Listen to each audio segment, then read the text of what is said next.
എല്ലാവർക്കും more taste in less ടൈമിലേക്ക് സ്വാഗതം. ഇന്ന് ഞാനിവിടെ ചെയ്യാൻ പോകുന്നത് റവ പൊട്ടാറ്റോ കട്ട്ലറ്റ് ആണ്. വളരെ ടേസ്റ്റിയും ഈസിയുമായിട്ട് ഇതെങ്ങനെ ചെയ്തെടുക്കാമെന്ന് നോക്കാം നമുക്ക്. ഇതിനാവശ്യമായ ചേരുവകൾ: ഞാനിവിടെ 3 പൊട്ടാറ്റോസ് 4 വിസിലിൽ പ്രഷർ കുക്കറിൽ വേവിച്ചെടുത്തിട്ടുണ്ട്. ഇത് ചൂടോടുകൂടി തന്നെ മാഷ് ചെയ്തെടുക്കണം.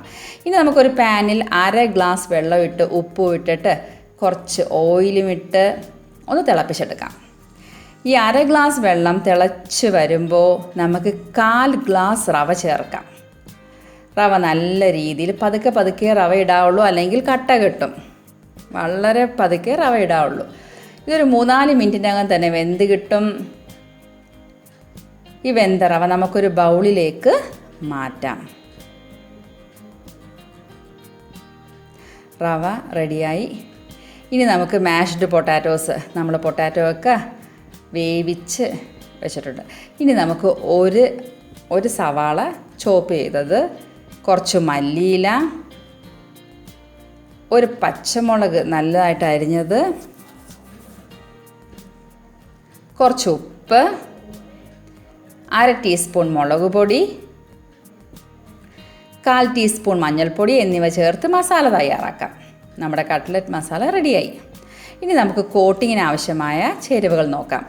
2 table spoon cornflour, 2 table spoon maida, 3 pinch മുളക് പൊടി, കുറച്ച് ഉപ്പ്, ഇത്രയും ചേർത്ത് വെള്ളവും ചേർത്ത് അതും യോജിപ്പിക്കുക.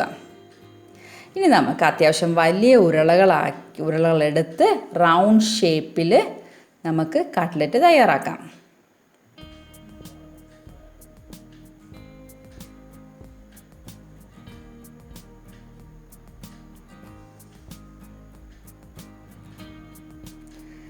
ഇത് നമുക്കിനി കോൺഫ്ലോറും മൈദ ഫ്ലോറും ചേർന്നിട്ടുള്ള ആ കോട്ടിങ്ങിലേക്ക് ഇട്ട് നല്ല രീതിയിൽ കോട്ട് ചെയ്തെടുക്കാം.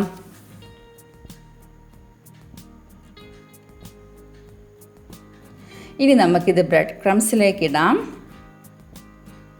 ഈ ബ്രെഡ് ക്രംസ് എങ്ങനെയാണ് വീട്ടിൽ ചെയ്തെടുക്കുന്നതെന്ന് ഞാനൊരു വീഡിയോ ഇട്ടിട്ടുണ്ട്. അതിൻ്റെ ലിങ്ക് താഴെ ഷെയർ ചെയ്തിട്ടുണ്ട്. നമുക്ക് വീട്ടിൽ തന്നെ വെളിയിൽ നിന്ന് വാങ്ങാതെ വീട്ടിൽ തന്നെ ബ്രെഡ് ക്രംസ് തയ്യാറാക്കിയെടുക്കാം.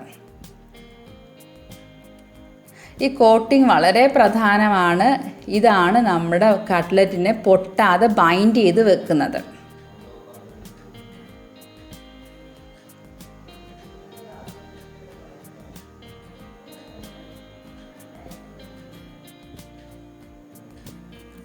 ഞാൻ ഈ കോൺഫ്ലോറിലും മൈദ ഫ്ലോറിലും കുറച്ച് മുളക് പൊടിയും ഉപ്പും ഇട്ടത് ഒരു പ്രത്യേക ടേസ്റ്റ് ആ കോട്ടിങ്ങിന് തന്നെ കിട്ടാൻ വേണ്ടിയാണ്.